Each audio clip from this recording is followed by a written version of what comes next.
The deepest regret of my life started with a single, irreversible mistake. The day I was handed the divorce papers, I realized nothing would ever be the same again. That morning, I woke up and reached out for him, as I always did, but the other side of the bed was empty. No warmth, no familiar scent, only a hollow ache that spread through me. I used to start my mornings with the sound of his laughter, the comfort of his voice, the gentle way his hand would rest on my back as I stirred. But that morning, all of it was gone. After 14 years of marriage, I had lost my husband, not to time, not to years of challenges, but to a single reckless moment of weakness that I will carry for the rest of my life. Before I tell you everything, I need to say this. If you value the relationships in your life, pay attention. I share experiences like mine every day. Stories filled with lessons, truths, and sometimes painful reminders of how fragile love can be. If even one person can avoid my mistake because they heard this story, then maybe my heartbreak won't have been in vain. Comment, share your thoughts. Let me know I'm not alone. Now, let me take you back. My husband and I are both 36. We met at 20 in college, and from the moment we crossed paths, we were inseparable best friends, soulmates.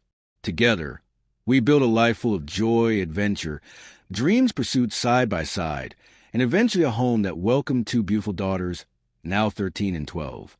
Our bond had been tested many times, but through every struggle, every triumph, every ordinary day, we leaned on each other. We had built something strong.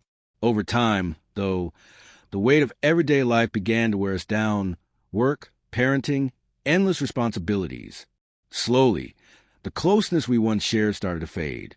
Our conversations became shallow routine. I began to feel invisible, drifting within my own marriage, quietly aching from a loneliness I didn't want to admit. That's when it happened.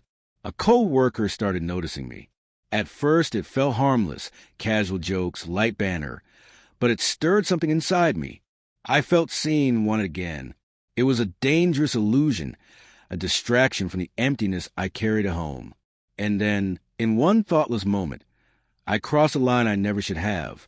It happened only once, but once was enough. The guilt hit me immediately. I couldn't sleep. I couldn't eat. Shame pressed down on me like a weight I couldn't escape. The next day, I confessed to my husband. At first, he was silent, his expression unreadable. Then the words came, words I knew I had earned, words that cut deeper than anything I'd ever felt. The fury in his eyes, the heartbreak etched into his face, will haunt me forever. I had shattered the heart of the man who had given me his entire world. I begged him to forgive me. I handed him my phone, cut off all contact with the co-worker, and promised I would do anything to fix what I had broken. I even told him I would accept it if he chose to end our marriage. But my husband is not someone who believes in second chances, whether in business, friendships, or love. For him, once trust is gone, it's gone forever. He told me he wanted a divorce. And just as everything seemed to unravel, the world shut down. Lockdown forced us to live under the same roof for 2 endless months. The first month felt like living with a stranger. We only spoke when it concerned the girls.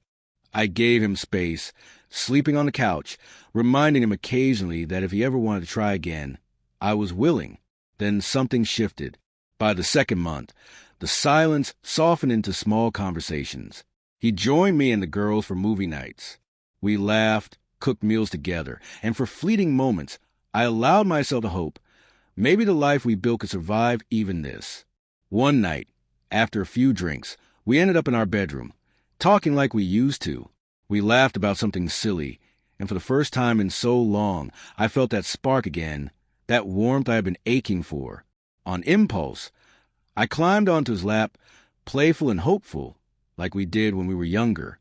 We kissed. It was tender, beautiful, like finding home again. But then his eyes filled with tears. He gently pulled away, asking me to stop. The pain in his face was unbearable, as though I had ripped him open all over again. We lay there in silence, the air heavy. By morning, I could feel him slipping further away. 2 days later, he told me he would move forward with the divorce. I forced myself to stay composed, even though every part of me wanted to collapse and beg him not to go. When he left on a short trip, We hugged tightly as I helped him pack. We both cried, clinging to something already gone.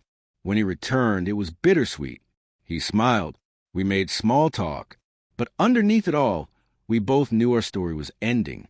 Today, I held the divorce papers in my hands. In the past few weeks, I have cried more than in my entire life. The silence in the house feels unbearable. I miss his laughter filling every room with light. I miss the faint scent of his cologne lingering on the pillows. I miss everything about him. But the deepest pain isn't just losing my husband. It's knowing that I destroyed the one person I love most. No matter how much I wish I could undo it, I never can. I would give anything for one more chance to show him how truly sorry I am, to rebuild what I shattered.